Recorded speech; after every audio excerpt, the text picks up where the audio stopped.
Senate President. With 23 senators present, the chair declares the presence of the quorum.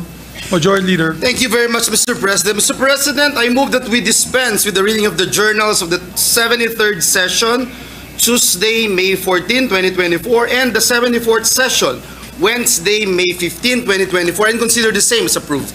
There have been no objection to the motion of the Majority Floor Leader. Motion is approved. Thank you very much, Mr. President. May we proceed for our third reading, Mr. President, with the consent of the body. I move that we proceed with the third reading of several bills, the printed copies of which were electronically distributed to the members of this August chamber on May 16, 2024, in compliance with the 3-day rule in the Constitution.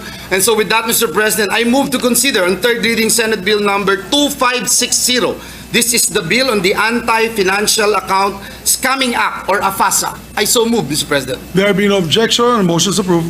We ask Secretary to read the title. Proceed with the roll call vote. An act defining and penalizing financial account scamming and other offenses and providing for the enforcement mechanisms therefore.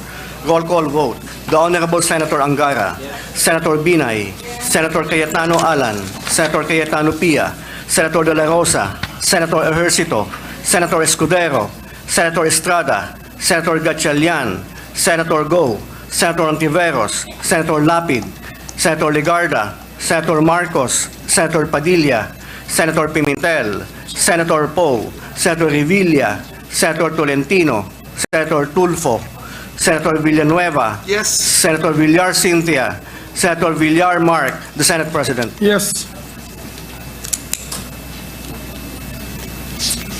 With 23 affirmative votes, 0 negative votes, 0 abstentions, Senate Bill number 2560 is approved on third reading.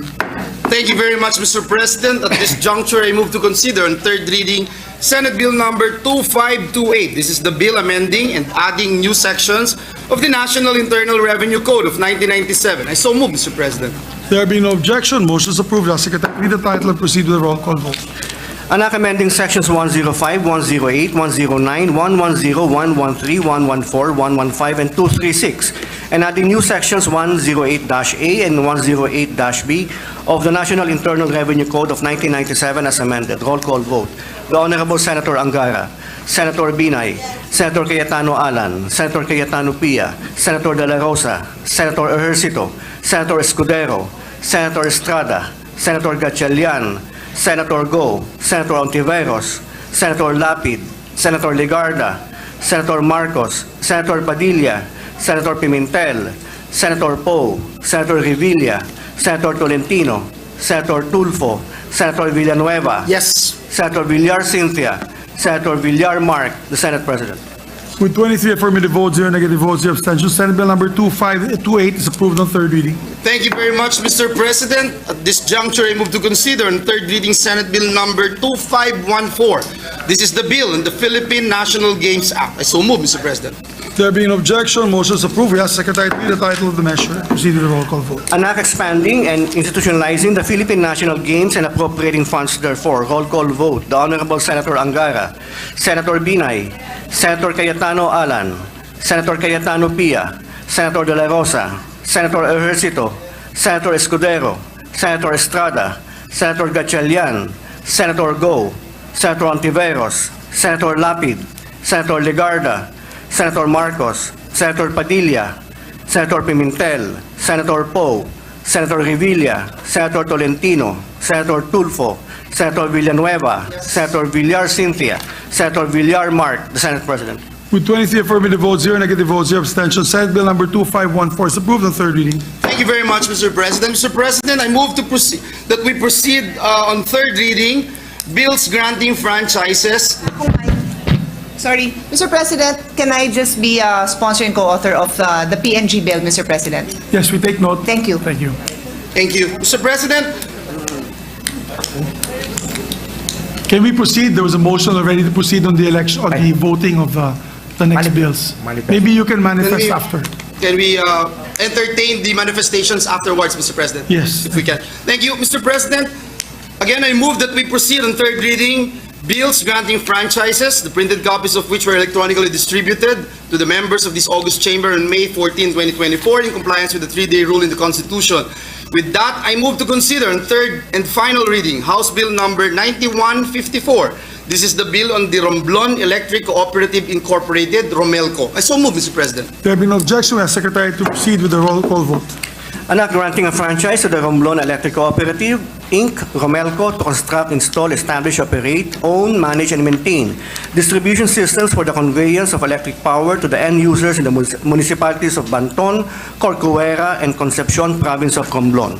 Roll call vote. The Honorable Senator Angara, Senator Binay, Senator Cayetano Alan, Senator Cayetano Pia, Senator De La Rosa, Senator Ejercito, Senator Escudero, Senator Estrada, Senator Gatchalian, Senator Go, Senator Ontiveros, Senator Lapid, Senator Legarda, Senator Marcos, Senator Padilla, Senator Pimentel, Senator Poe, Senator Revilla, Senator Tolentino, Senator Tulfo, Senator Villanueva, Yes. Senator Villar Cynthia, Senator Villar Mark, the Senate President.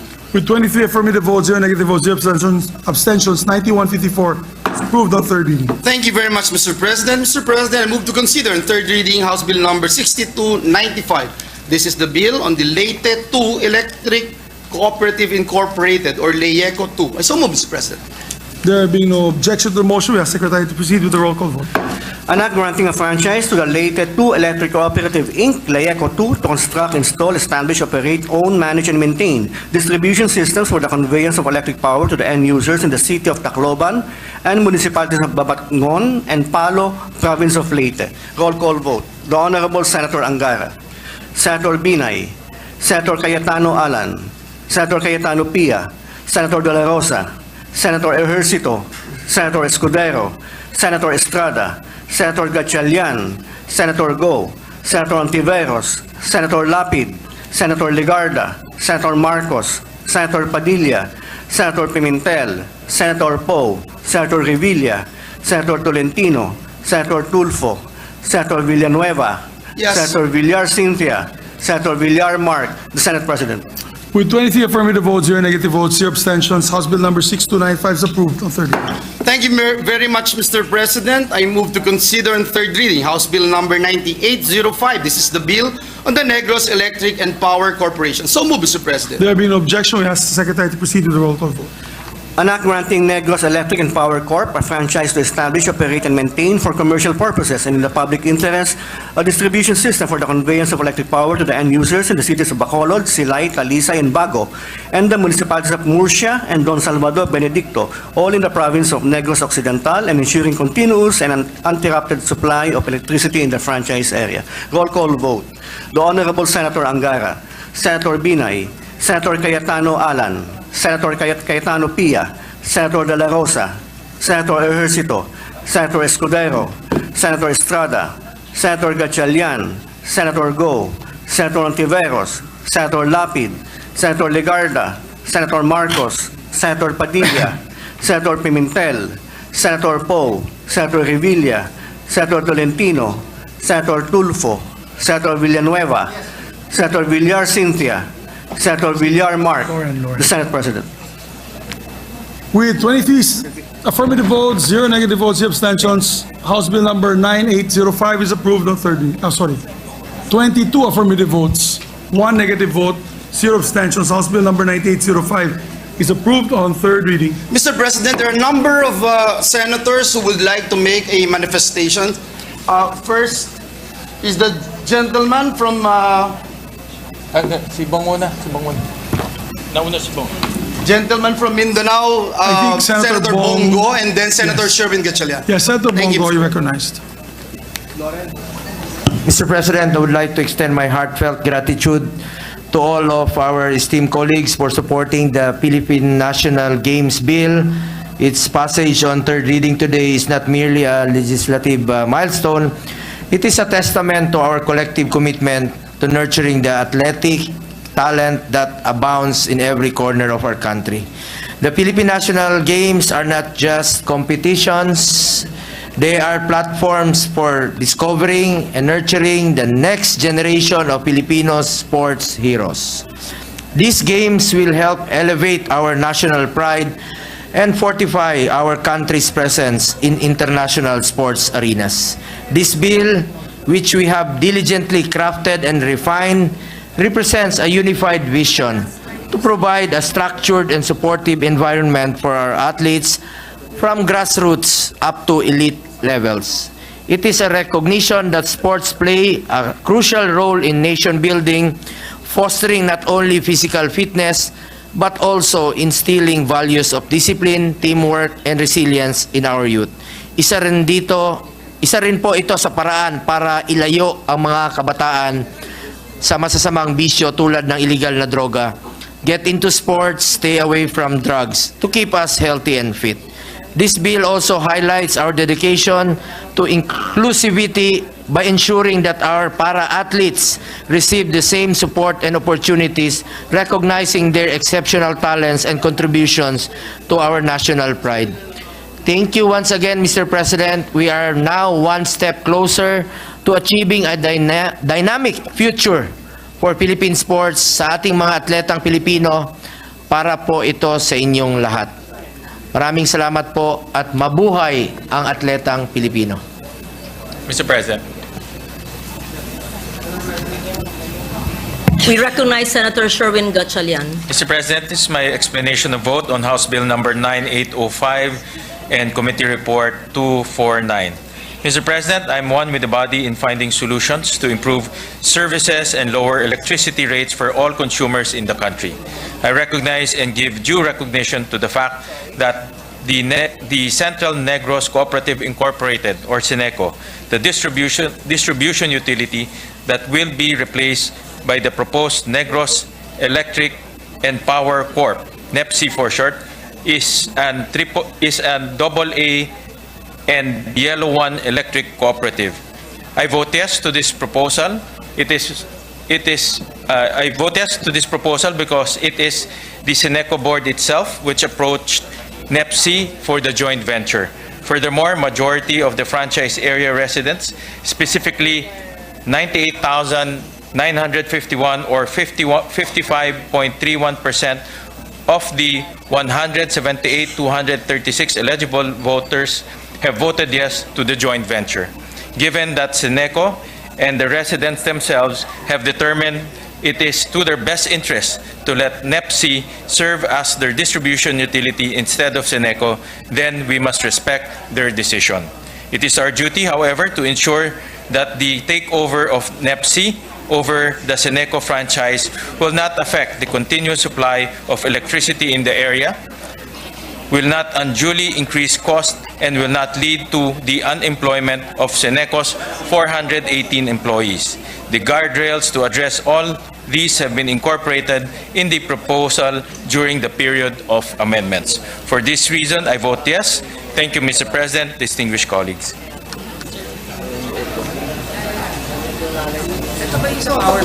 Tapos na, franchise. Yeah, franchises and all. Yeah, Madam President,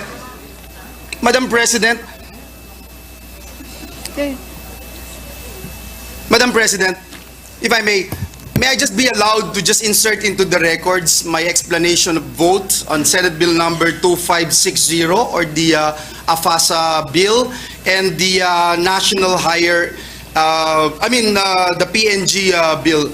May just be inserted into the records. At this juncture, Madam President, the chairperson of the Senate Committee on Public Services, Senator Grace Poe, would like to make a short manifestation on the bills that has just been approved, the franchise bills. I move that she be recognized. First of all, we take note of the manifestation of the Majority Leader for his support for the measures be inserted into the record. We therefore recognize now Senator Grace Poe. Thank you, Madam President. I would like to thank my colleagues for your support of these three franchise measures that will ensure our kababayans in Romblon, Leyte, and Negros continued access to affordable, reliable, and sustainable energy. More importantly, allow me to express my gratitude to Senators Gatchalian, Pimentel, and Hontiveros for their time and effort to improve these measures. We may have had differences in opinion, but I know for sure that we share the same objective of providing comfort and convenience to our consumers by ensuring quality and uninterruptible power service. It It is my hope that the grant of franchise to these power distribution utilities will pave the way for better and more expansive power service in the country. Thank you, Madam President. Thank you, Senator Poe. Majority Leader. Okay na? Thank you, Madam President. Madam President, at this juncture, may I move that we recognize our beloved Senate President, Juan Miguel Zubiri, for his speech. We recognize Senate President Juan Miguel Zubiri. Thank you very much, Madam President. My President, Mr. President, my esteemed colleagues, I rise on a matter of collective and personal privilege. I've always said that I serve at the pleasure of my colleagues, and I thank them for entrusting me with the monumental responsibility of leading the Senate over the past 2 years. It has been my greatest honor of my life as a public servant and the greatest challenge. Never could I have imagined as a neophyte senator learning the ropes from some of the best luminaries of the Senate in Senate history, such as Ed Angara, Joker Arroyo, Miriam Defensor Santiago, Juan Ponce Enrile, Frank Drilon, and many others, that I would one day bear the blessing and burden of the Senate presidency itself. I have given this job my all. Not only have I maintained my untarnished record as a public servant and my streak of perfect attendance since 1998, but I have also done my best to rise to the occasion as a leader responsible for this entire institution and everyone under its care. Today, I look back on these 2 years with immense pride on what the Senate has accomplished and stood for under my leadership. In these 2 years, we have legislated with an eye towards progress and a heart for service.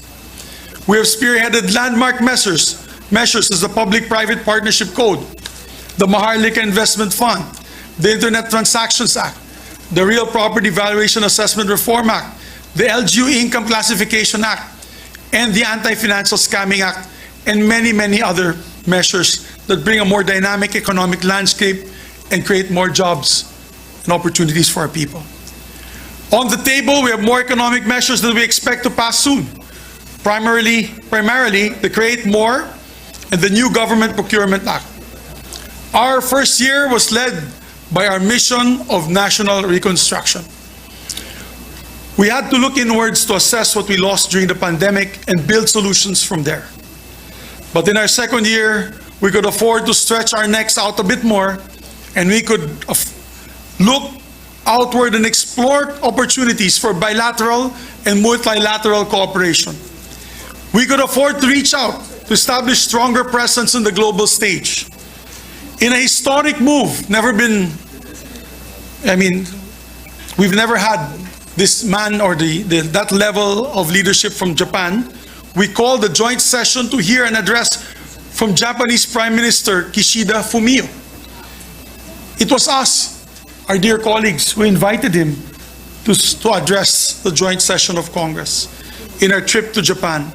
And we had the honor of listening to a message from the former Senate UN Secretary General Ban Ki-moon in this very hall at the invitation of this Senate. In each of all these exchanges, we were able to advocate for better conditions and opportunities for Filipino workers abroad.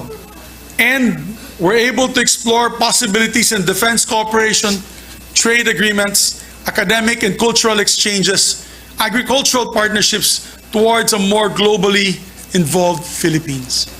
Last year, the Senate successfully hosted the 31st annual meeting of the Asia-Pacific Parliamentary Forum, a move that allowed us to strengthen our bilateral and multilateral relationships and tell the world that we are here, ready to partner in progress alongside the rest of the democratic world.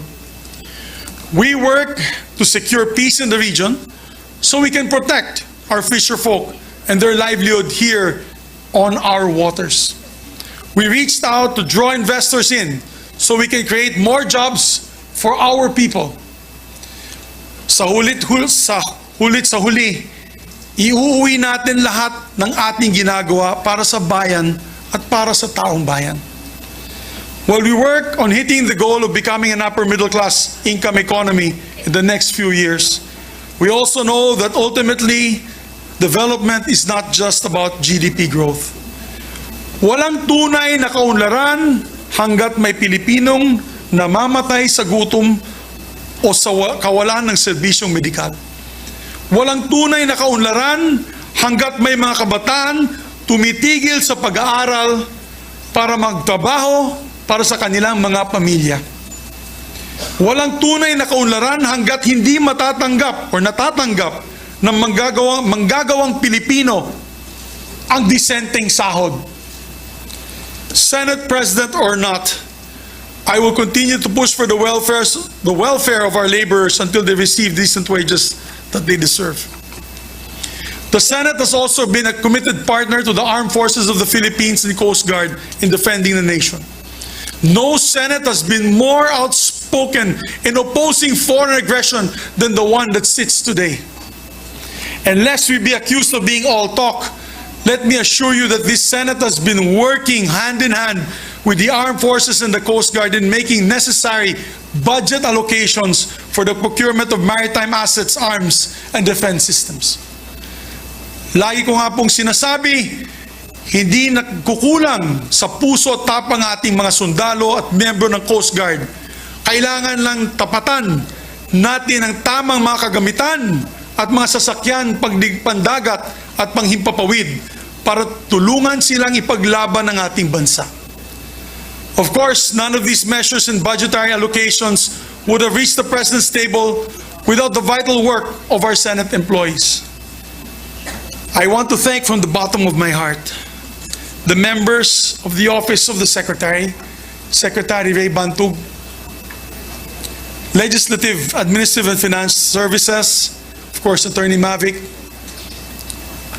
External Affairs and Relations, the Office of the Sergeant at Arms, my dear friend, my loyal friend and good friend, General Angkan, who ensure the security of the Senate, and of course, the staff of the senators who are all crucial to every step of lawmaking, to the whole Secretariat.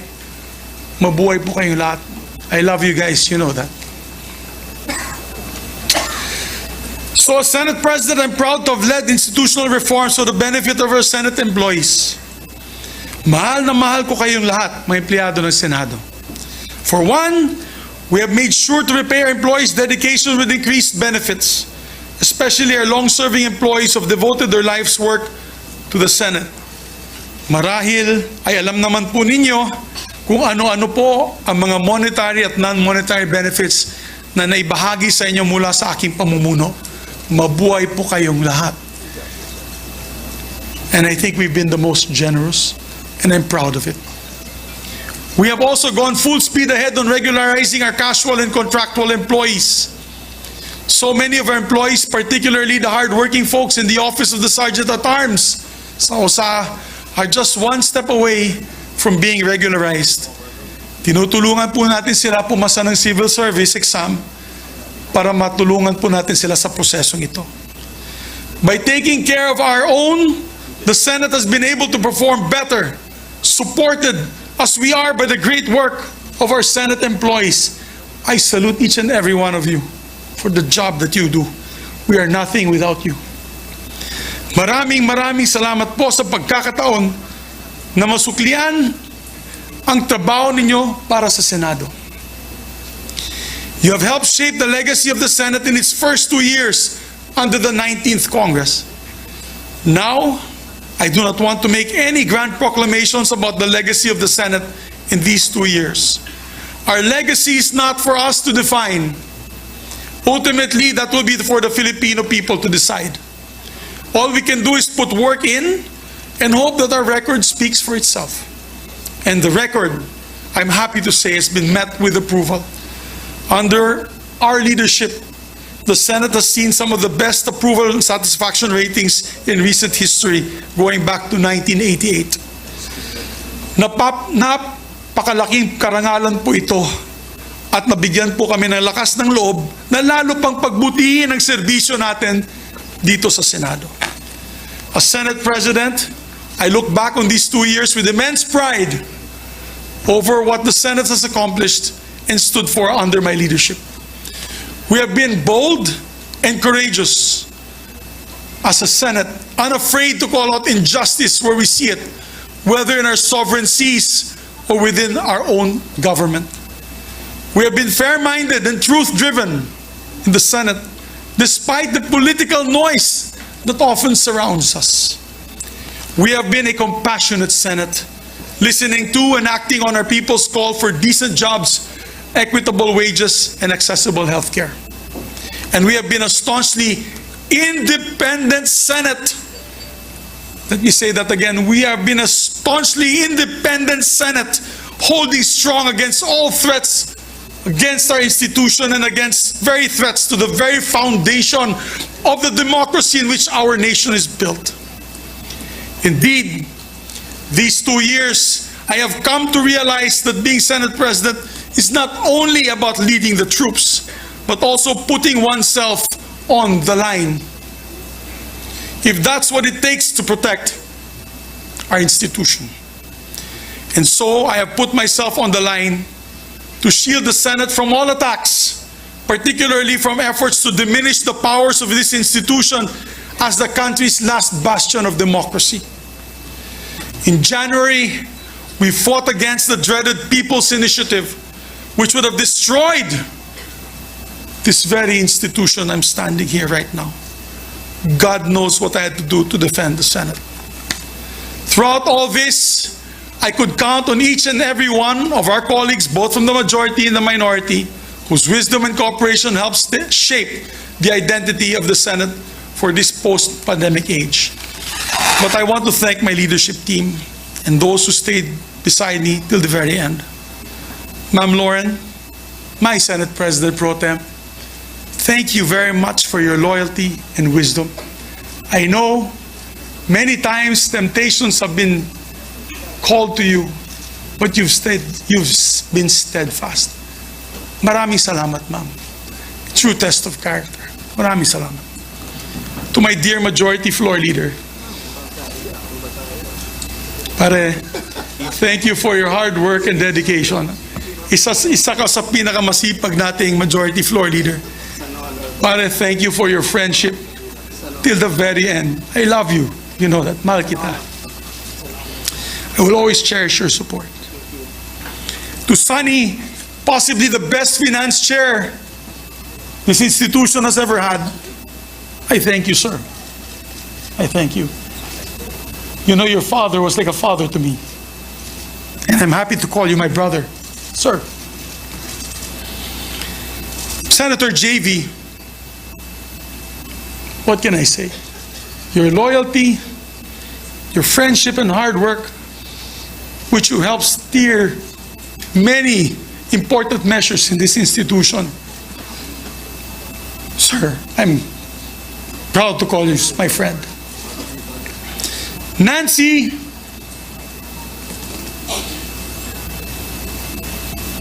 who's been loyal from day one as a friend,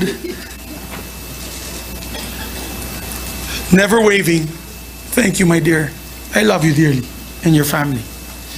Sherwin, my kumpadre. Pare, maraming salamat, pare. You are a good friend and kumpadre. I'm proud that you're the ninong of my son.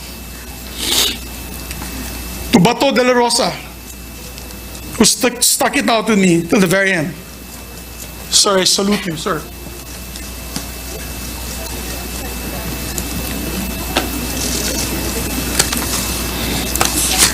To the others, my dear friends, my heart is broken. I am proud to have led a Senate that's been resolute in protecting our institution, our democracy, and our people. Being an independent leader, I gave way for each member of the Senate also to be independent and to come to decisions through collaboration rather than direction. I have never dictated my position on any of you. You know that. I've always supported your independence, which is probably why I face my demise today. I failed to follow instructions from the powers that be. Simple as that. I've listened to all my colleagues throughout my Senate presidency, and again I listen to them today. As we head into a new period for the Senate. I fought the good fight. If I've ruffled some feathers in doing so, then so be it. Hindi ko tinanggap ang pagiging Pangulo ng Senado para lang hayaan na bumagsak ito. Today, I offer my resignation as Senate President of the Republic of the Philippines. And upon stepping down, I vow to serve as an independent member of the Senate. My allegiance as ever belonging only to the Filipino people. I leave with my head held high, knowing that I did what is right for the Senate and for the nation. I wish our new leadership the very best, and I pray that they will be steadfast in upholding the independence of this beloved institution. I will remain vigilant to make sure that the traditions and the rules of the Senate will remain steadfast. Once again, maraming salamat po. Mabuhay ang Senado, mabuhay ang Republika ng Pilipinas.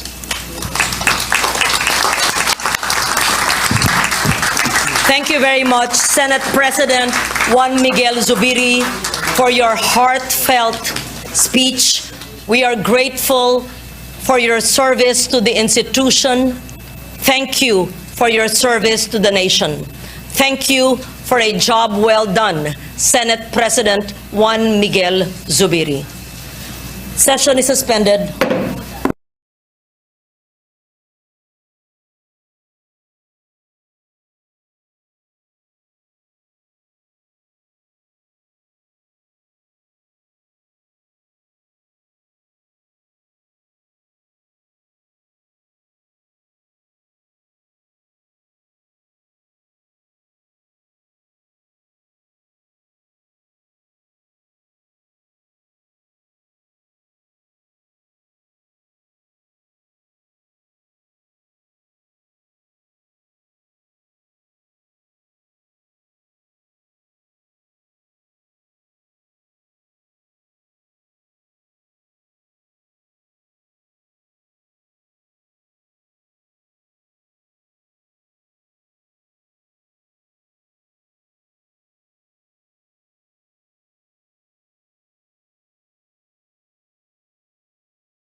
I just be allowed to make a very short manifestation.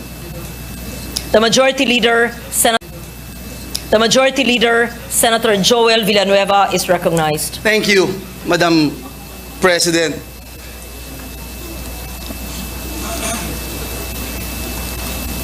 Let me start by saying, Madam President, na kulang po ang salita upang ipaabot ang taus-puso nating pasasalamat sa ating inspirational leader, ating naging Senate President Migs Zubiri. Maraming salamat, SP Migs. Maraming salamat. Madam President, ano man po ang ating politikal na paniniwala, saan man po tayong grupo nakabilang o napapabilang, sa bandang huli, isa lang po ang ating pinipili, ang ating minamahal na Pilipinas.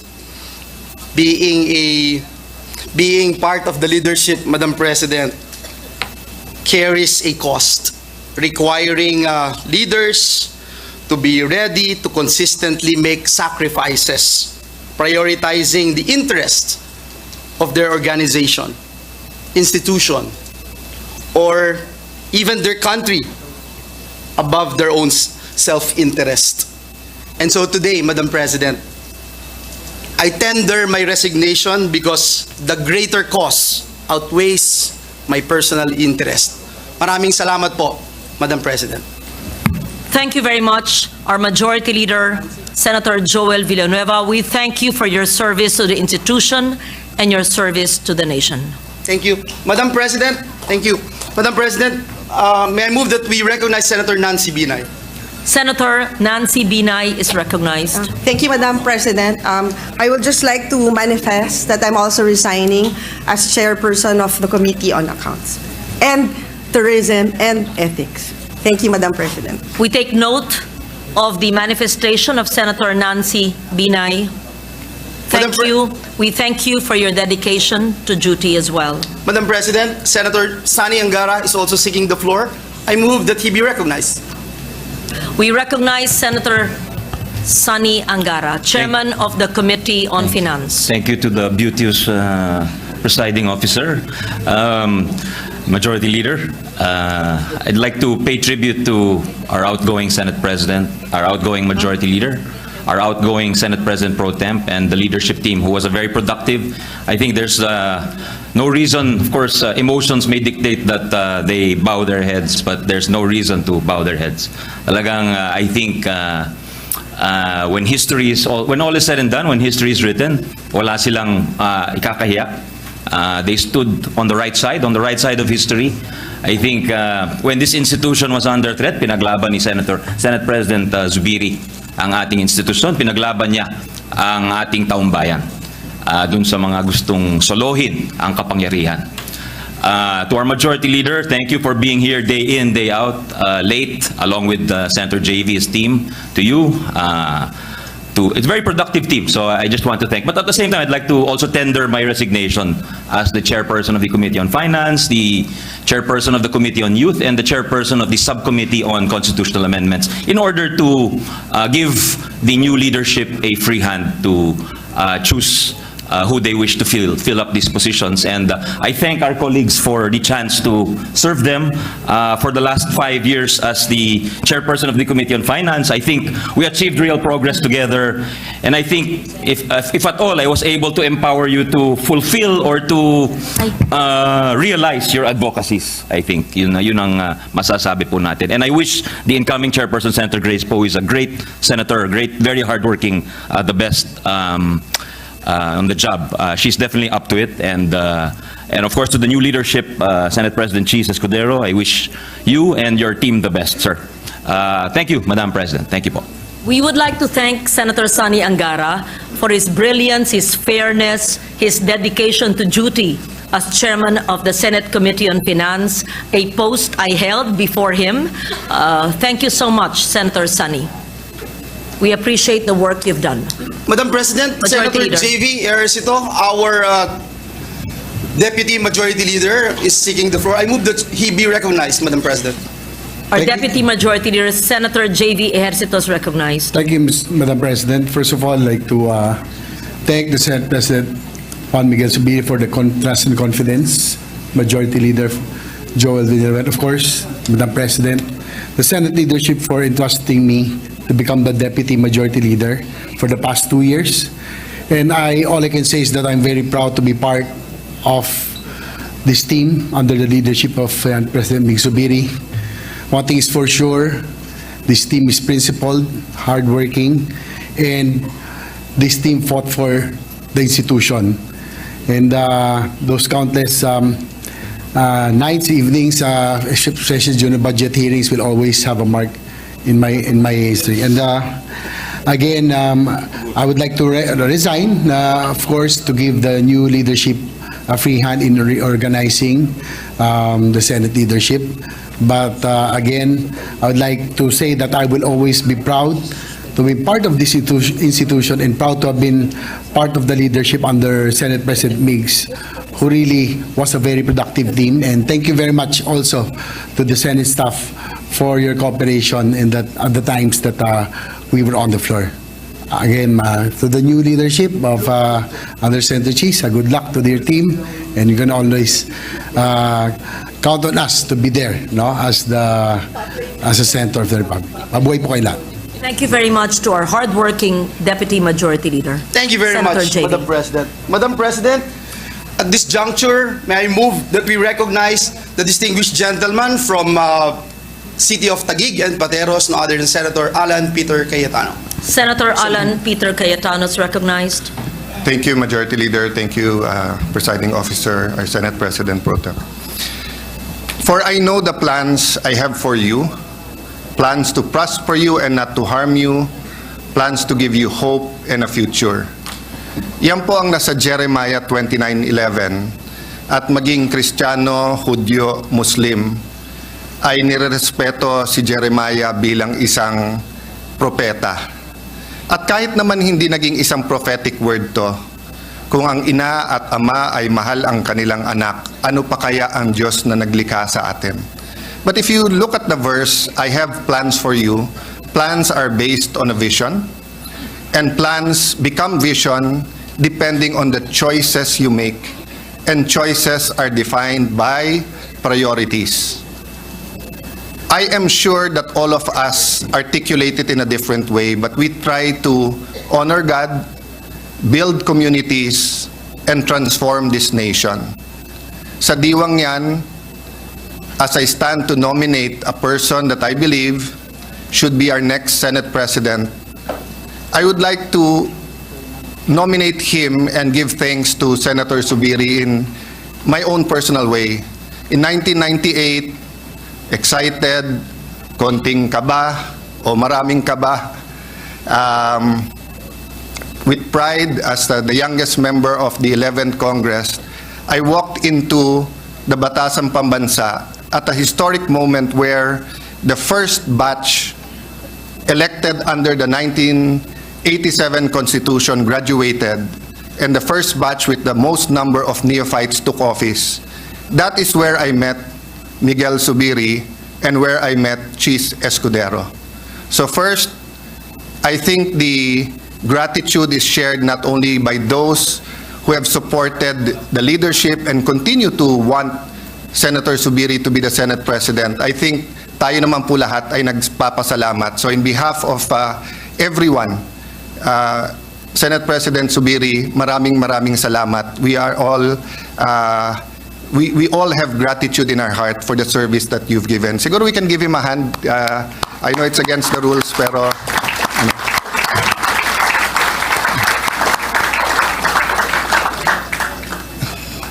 so in 1998, even then, Mig Zubiri was much more fashionable than Cheese Escudero. Maybe now, they're both fashionable. Thank you, Migs, to your beautiful wife who's not only caring, who's not only supported you, who's not only raised your children, but made sure that you are fashionable. So we'd also like to thank her for sharing you with us these last 2 years. Thank you very much. So in 1998, Cheese had thick glasses, did not smile, was the illustrious son of an illustrious father. Everyone knew the Minister of Agriculture. He had more fashion than Cheese noon. Makikita mo lahat ng barong niya may red, blue, and white. And yung isang legacy nung tatay niya was Cheese wanted to enter politics earlier than 1998. Pero his father, very much like Senator Pia's father, believed in education. Yun ang nabasa ko sa dyaryo, but later on I found out yung nanay din pala. Yung nanay was also there telling then Congressman Escudero, when he was yet law student Escudero, when he was yet attorney Escudero, you cannot enter politics unless you prepare.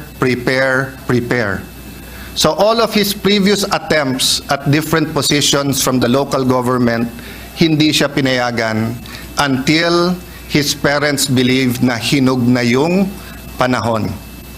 And in 1998, his career started. Hindi ko na po isa-isahin dahil napakahaba pa ho ng oras from 1998 to ngayon na 2024 na. But I'd like to mention that when we say prepare, obviously I did not support him in 2016 because I was running against him. If you look at history, There were times that 101% ang suporta ko kay Senator Escudero, like when he was minority leader in the many battles, impeachments, fight against unjust taxes, etc. But if you look at history, marami din sa atin, and this is not only kay Senator Escudero, even with Senate President Zubiri, there were times na buong-buo yung suporta, there were times na hindi kami magkapanig, may time na nagdidebate, sometimes you even lose your cool, but the friendship and relationship remained. So what I am trying to say is that ang kulang na lang kay Cheese noon para sabihin nating handa siya sa third highest position sa ating bansa, na handa siya na i-lead ang 24 senador, is probably executive experience. Kasi from 3 terms sa Kongreso, pangatlong term na rin ito bilang senador, lahat na pinagdaanan niya, judicial, quasi-judicial, administrative, legislative, ang kulang lang talaga po niya, executive experience. But of course, as a lawyer, and in between his other jobs, he had a lot of leadership experience. But as governor of Sorsogon, and he reminds people it is not as rich as the top 5 richest cities or top 5 richest province in the country. But yet, if you take a look at a short 3 years, again, hindi ko papakabaan, pero napakarami pong accomplishments, napakarami pong ginawa. And the hope I have is that whatever hindered him in doing more in the province of Sorsogon, he will address that as Senate President. For example, the bureaucracy, lahat na lang kailangan mayor, governor, pirmahin. Parating pagka magdadagdag ng tax, national, yung local, gustong bawasan. So forth and so on. No? So I just ask people, if you're watching now, i-google nyo na lang si Cheese Escudero. Kung hindi kayo naniniwala sa akin, i-google nyo yung picture niya noong 1998 at i-google nyo. So we have a very passionate leader, we have a very fashionate leader, but we also have a very prepared leader kung magkakaisa tayo at sana po'y magkaisa tayo. So Madam Senate President, Madam Chair, may I, with all humility but with pride, nominate someone I respect, I admire, and look forward to. I look forward to him being our leader, and I look forward that I will be able to contribute and do my part. May I respectfully and humbly nominate Francis Cheese Escudero as Senate President this afternoon. Thank you very much, Madam Chair. Thank you very much, Senator Alan Peter Cayetano. We take note of your nomination of Senate President Francis Cheese Escudero. May I hear from the Deputy Majority Leader, Mark Villar? Yes, may I hear the motion of the Acting Majority Leader? I move to recognize Senator Jingo Estrada. Can you please speak louder? Sorry, I move to Yes. recognize Senator Jingo Estrada. Is that another motion for nomination? I move that we close the period of nomination. Yes. We take note of the nomination. Thank you. And the period of nomination for the Senate President is now closed. Hearing no objection, hearing none, the motion for nomination of the Senate President of the Philippine Senate is now closed. May we hear a motion from the Acting Majority Leader, Senator Mark Villar? With the permission of Senator Villar, since there are no objections and there's only one candidate, I move that we elect Senator Escudero by acclamation, and that the chair bang the gavel, symboling that we elect Senator Escudero as our new Senate President. Thank you, Madam Chair. Any objections? Hearing none. The election of Senate President Francis Cheese Escudero is hereby recognized. Congratulations, Senator Francis Cheese Escudero.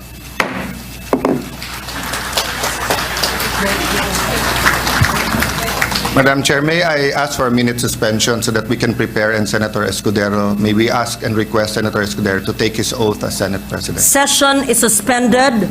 Just to remind the body, this representation has not yet tendered her resignation unless you want to keep me, but I have a prepared resignation as well. So I intend to go down and deliver my resignation as well, unless you want to keep me here.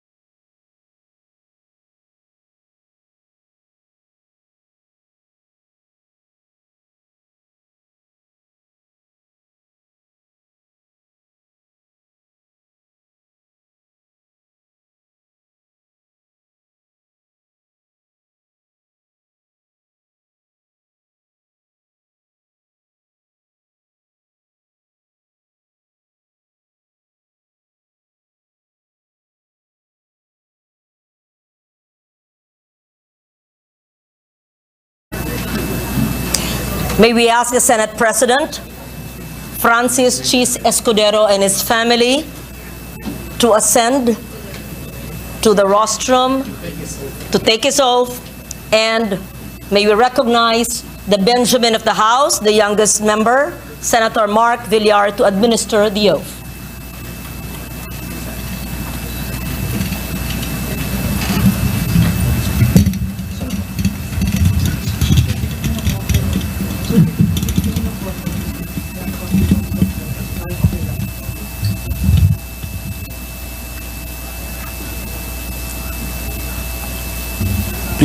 Please raise your right hand and repeat after me.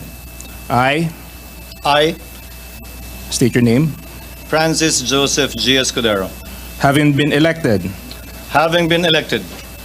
President of the Senate, President of the Senate, do hereby solemnly swear that I will well and faithfully discharge to the best of my ability do hereby solemnly swear that I will well and faithfully discharge to the best of my ability the duties of my present position and of all others I may hereafter hold under the Republic of the Philippines. the duties of my present position and of all others I may hereafter hold under the Republic of the Philippines. That I will support and defend the Constitution of the Philippines. That I will support and defend the Constitution of the Philippines. That I will obey the laws and legal orders and decrees promulgated by the duly constituted authorities. That I will obey the laws, the legal orders, and decrees promulgated by the duly constituted authorities and maintain true faith and allegiance to the Republic of the Philippines. And that I impose this obligation upon myself voluntarily without mental reservation or purpose of evasion.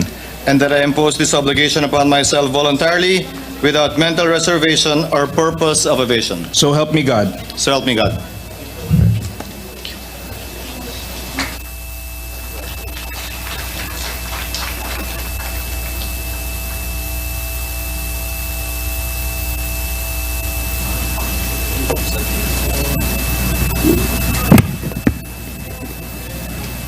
Chair would like to make short remarks.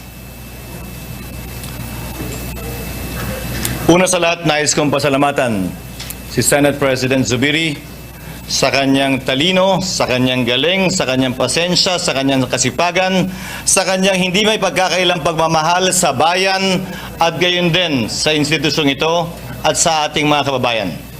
Hindi matatawaran at hindi kayang sabihin sa maikling talumpati ni Senate President Zubiri ang lahat ng mga tagumpay na nakamit niya sa loob na mahigit 2 taon at gayon din lahat ng mga pagbabagong nagawa niya sa loob at labas ng bulwagang ito. Si Senator Zubiri nakilala ko noong 1998 kasabay ni Senator Cayetano tulad ng sinabi niya. Spice Boys ang tawag sa kanila noon, Bright Boys ang tawag sa amin noon. Kami kumampi sa magkabilang panig. Magkaibang kulay ang aming dinala, subalit sa labas ng ilaw ng kamera, sa labas ng mga debate sa Kongreso, hindi nagbago o nagiba ang aming relasyon. Minsan, sabi nga ni Alan, nagkakainitan, nagdedebate, Pero kailanman, hindi na bago ang relasyong yon habang dumaloy ang taon. Magkasing tagal na kami ni Senate President Zubiri sa Senado at sa Kongreso. May konti lang ako na papel na ginampanan bilang gobernador sa aming lalawigan ng Sorsogon. My hats off to you, Senate President Zubiri. I salute you, and I hope I will make you proud, you especially among all our other colleagues. And hopefully, you will not leave my side whenever I ask for guidance, whenever I ask for help, and whenever I ask for your wisdom. Mas malayo po at mas marami kayong alam sa akin, lalo na bilang tagapangulo ng Senado. Sana magkasama pa rin tayo sa mga bagay na yan sa mga darating na panahon. Binabati ko rin ang ating Majority Leader na si Senator Joel Villanueva at ang ibang mga nagbitiw sa kanilang mga posisyon. Hindi ito ang katapusan, kaugnay ng ating pagtatrabaho ng sama-sama dito sa Senado. Lalo na si Senator Joel na alam ko ay maraming gabi ang kinuha natin mula sa kanyang asawa, mga anak at pamilya dahil nagsusunog siya ng kilay dito sa floor ng Senado para may pasa ang mga mahalagang panukalang batas na kinakailangan ng ating mga kababayan. Walang my team, walang your team para sa akin. Walang SP Migs, wala ring cheese para sa akin. Ang tingin ko sa bawat isa sa atin ay mga miyembro ng nag-iisang Senado. At kung may kulay man tayong dadalhin para sa akin, ang mga kulay na yan ay dapat sumasagisag sa bandila ng Pilipinas na hindi naman nagkataon lamang na nasa likod ko at nasa harapan natin ngayon. Kulay na puti na sumasagisag sa pagkakapantay-pantay ng bawat Pilipino. Kulay na pula na handa tayong pumatay, hindi lang palaging mamatay. Alang-alang sa kalayaan ng ating bansa. Asul, pagkakaroon ng Pilipinas ng sariling lahi na kakaiba sa ibang mga lahi. Kaya walang pwedeng magsabing pabor sino man sa isang bansa. Tayong lahat naniniwala ko, pabor sa Pilipino at sa Pilipinas. At pinakahuli, dilaw ang araw at mga tala. Sumasagisag na mataas na mga pangarap ng ating mga kababayan, mataas na pangarap natin para sa ating mga kababayan, upang sa gayon, makamit nila ang matagal nilang minimithi na tunay na tulong at paggalinga mula sa nasyonal na pamahalaan. Naway sa bawat salitang bibigkasin natin dito, naway sa bawat gawain na ating gagawin dito, palagi tayong mapaalalahanan ng mga importanteng bagay na yan ng ating bandila na sumasagisag sa bansa at sa sambayanang Pilipino. Maraming salamat po muli sa tiwala at nakahanda po akong pagsilbihan kayo sa anumang makakaya natin habang sabay-sabay natin pinagsisilbihan ang bansa at ang sambayanang Pilipino. Thank you to my colleagues and thank you for everyone.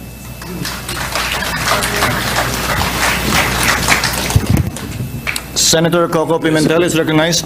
Thank you, Mr. President. Let the minority be the first one you recognize during your tenure, Mr. President. The minority of the Senate, of course, wish to congratulate our immediately preceding Senate President, Senator Miguel Zubiri, for the many achievements. We have seen his dedication to this institution. Grabe magtrabaho itong ating SP, and he has been fair, very, very fair, not only to all of you sa majority, but to us sa minority. You've been very fair to us, sir, and we look forward to the same policy and attitude from our new Senate President. So that's why marami tayong na-achieve, and I think our critical collaboration, I think, improved the measures that we have passed under your leadership, SP Mings.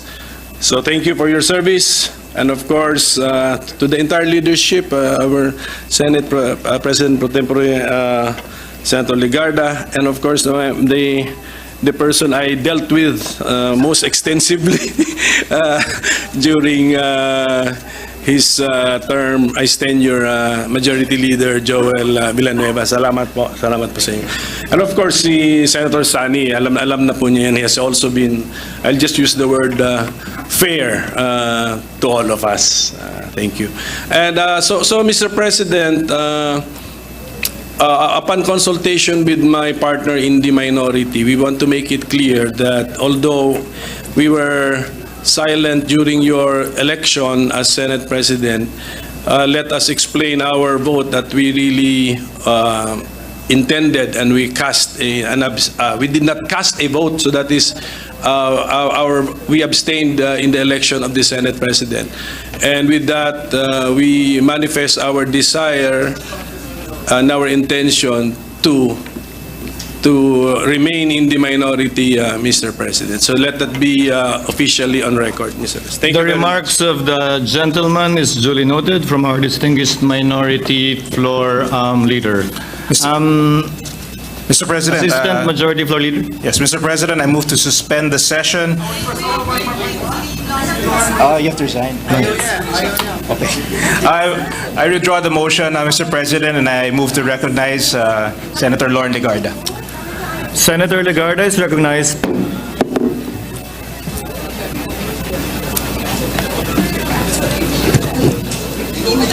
Mr. President, honorable colleagues, today I stand before you with profound gratitude and honor. It has been the greatest privilege of my career to serve as your Senate President pro tempore for nearly 2 years. With integrity, determination, and perseverance, we have overcome challenges and achieved significant milestones that I will forever cherish.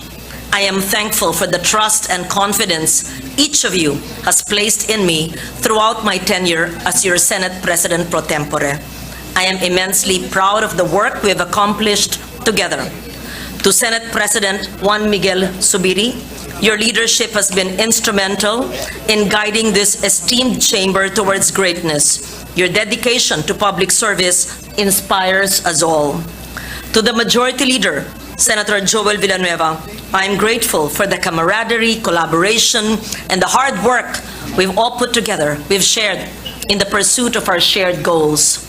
To all the members of this esteemed body that I have served since 1998 as the most senior, as we transition to a new leadership of Senate President Escudero, I pledge my full support to those who will carry our mission forward. May you build upon the solid foundation we have laid and elevate our Senate to even greater heights. My commitment remains as steadfast today as it was during my first days as senator in 1998, to tirelessly advocate for policies and legislation that will uplift our nation and improve the lives of every Filipino. I hereby tender my resignation as Senate President pro tempore to allow the new leadership to organize its committees and leadership. Thank you, Mr. President and esteemed colleagues, for this remarkable journey. Chair thanks our distinguished Senate President pro tem, Senator Lauren Legarda. Mr. President, I move to suspend the session to allow the members to congratulate our new Senate President. Session is suspended.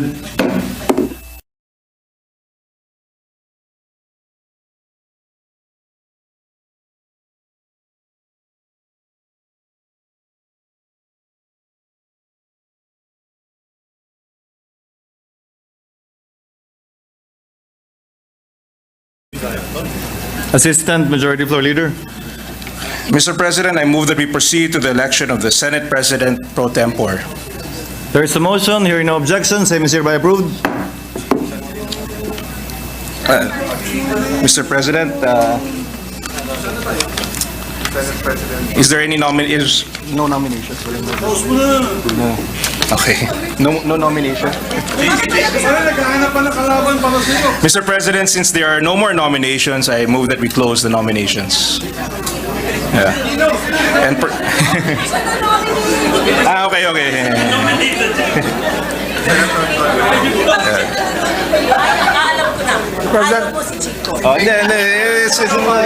Mr. President, pursuant to Rule 2, Section 2 of the Rules of the Senate, there being no other candidate for Senate President pro tempore, I move that we unanimously elect Senator Jinggoy Estrada by acclamation.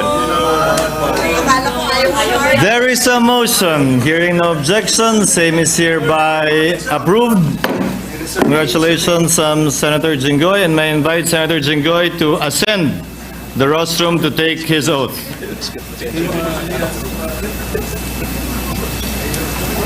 suspension. Session is suspended to give time to the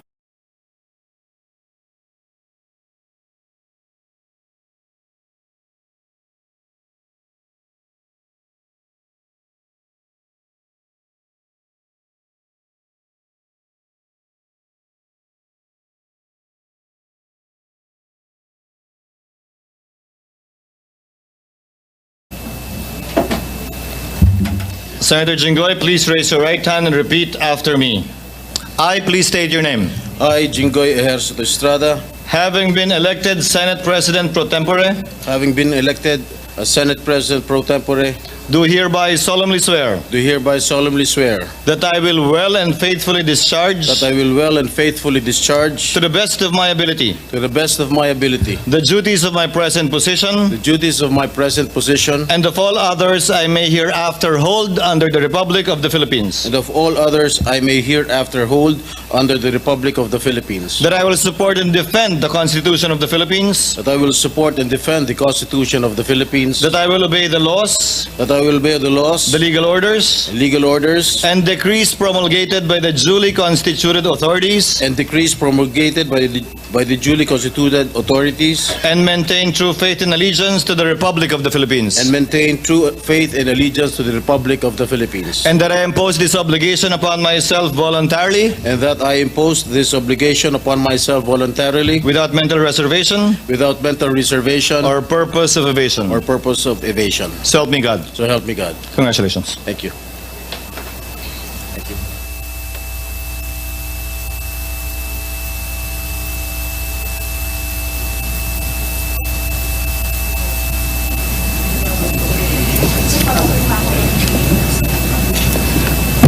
Session is suspended for a few minutes.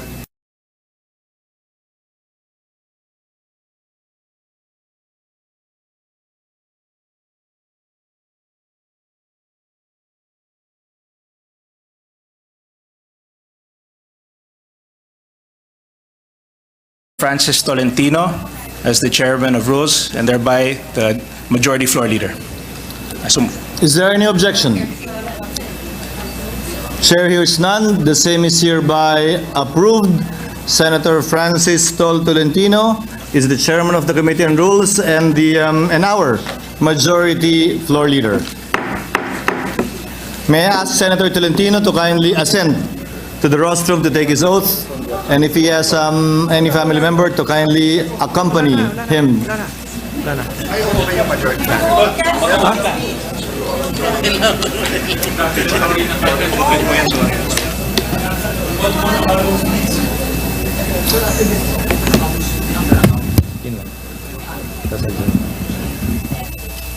Gusto mo mag-suspend lang tayo para mga committee.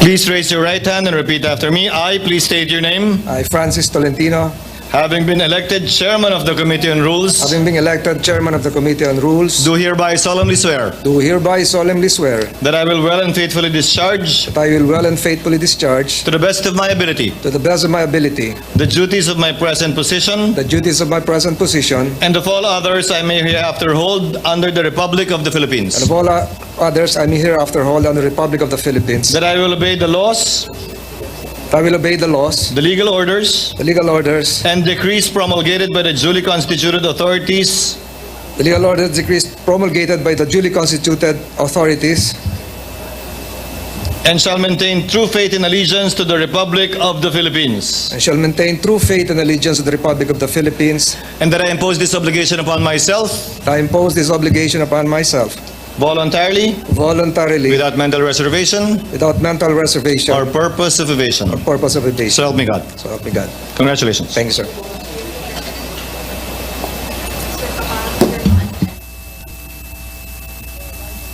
Thank you. Assistant Majority Floor Leader. President, before that, Mr. President, Senator Cayetano is recognized. Mr. President, just before that, a number of members want to express their gratitude, whether to former Senate President Zubiri or Majority Leader Joel Villanueva. Can we do that tomorrow or Wednesday for those who want to express their gratitude, including myself, Mr. President? Noted. Thank you for the manifestation, Senator Cayetano. I may now recognize our Majority Floor Leader, Senator Tolentino. You are recognized, sir. Thank you, Mr. President. Mr. President, at this juncture, and with the election of a new Senate President, I move that we adopt a resolution informing the President of the Philippines and the House of Representatives that the Senate leadership has been reorganized and has elected the Honorable Francis G. Escudero as its Senate President. I so move, Mr. President. Is there any objection? Hearing none, the same is approved. Mr. President, in view of the resignation of the chairman of the Committee on Accounts and the vacancy thereof, there is now a need to elect a new chairman for the said committee, and I move that we elect the Honorable Alan Peter Cayetano as the new chairman of the Committee on Accounts. Mr. President. Is there any objection? Hearing none, Senator Cayetano is elected chairman of the Committee on Accounts. May I move for a minute suspension, Mr. President? Session is suspended.